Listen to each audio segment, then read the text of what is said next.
Nyamira oyango ni gikale midhiero e siro weche mag thieth ahinya to nyaka ne USAID chung chenro mag siro thieth e pachoka.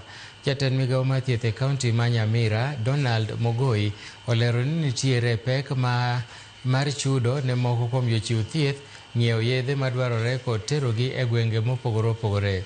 Magi giwacho e kinde mane giyudo nyamburko mag ambulans ariyo mochunegi koda duol mar Path Kenya kaka yor neno ni weche mag thieth ojiw ne jodak ma Nyamira.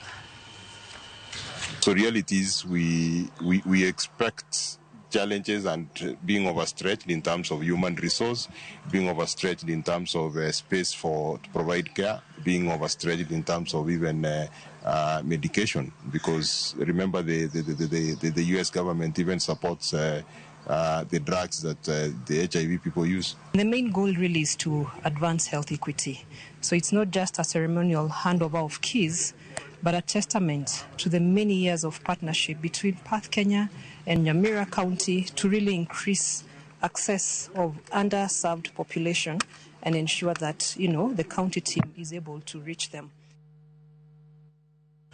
Erokamano nyaka Ramogi kuom medo kete